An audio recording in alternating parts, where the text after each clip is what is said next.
All right, so now we're going to do another example. So this is example 3, and we're going to analyze this function here. Okay, so first thing you notice, obviously the amplitude is 1/2, right? So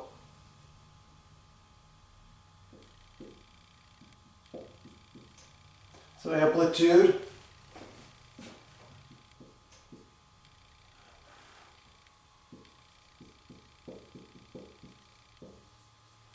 okay. What else do we notice? Okay, the period, right? So what's the period?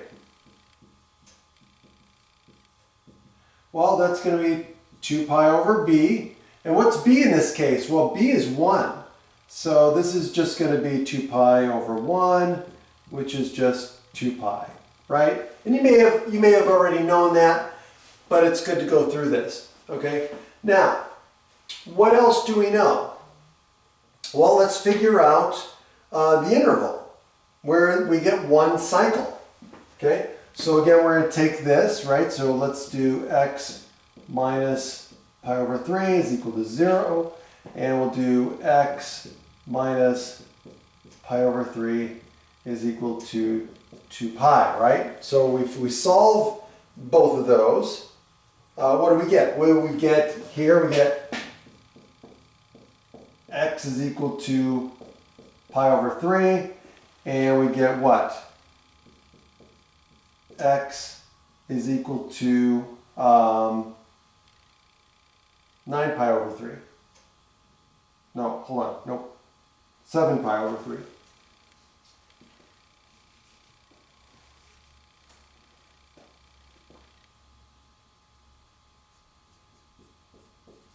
Okay, so now we have our interval that the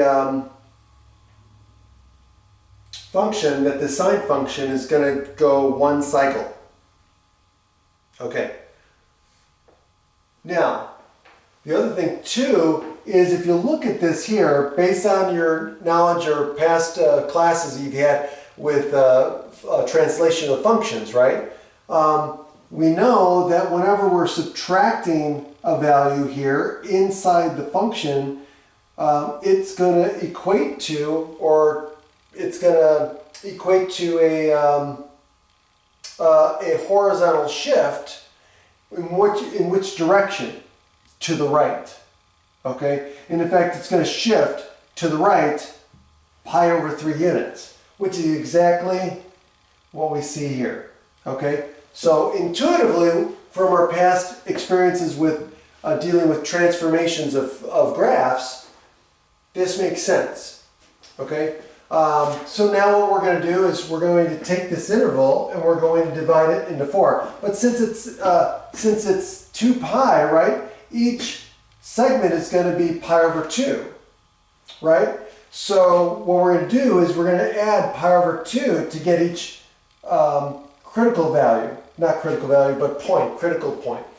So if we start with pi over 3, right?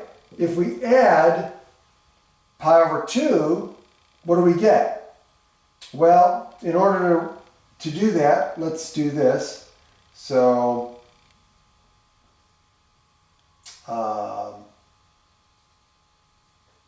let's do 2 pi over 6 plus pi over 2, which is the same as 3 pi over 6, which equals 5 pi over 6. So that's going to be the first one. 5 pi over 6, right?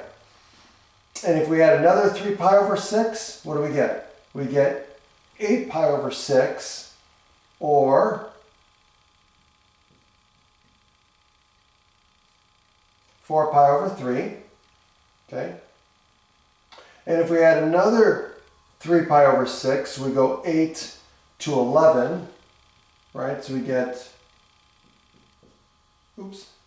11 pi over 6, right? And then if we add another one, we get what? 7 pi over 3.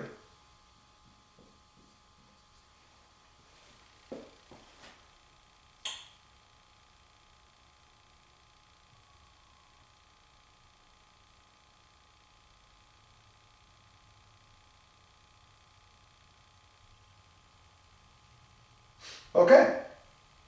And so now we got our points.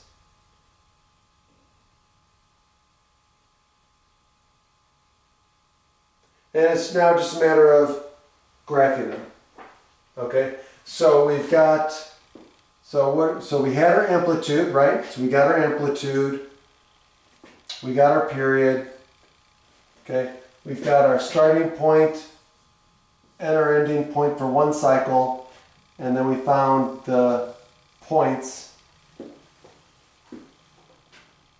that we needed to graph, and then just connect those with a nice smooth curve. Okay, and of course you can graph this, and if you graph it, you'll be able to see the exact same thing. But again, this time you want to make sure that it's in radian mode when you're doing this, since the angle is in radians. And then you can verify this using a graphing calculator that this is correct. Have a great day.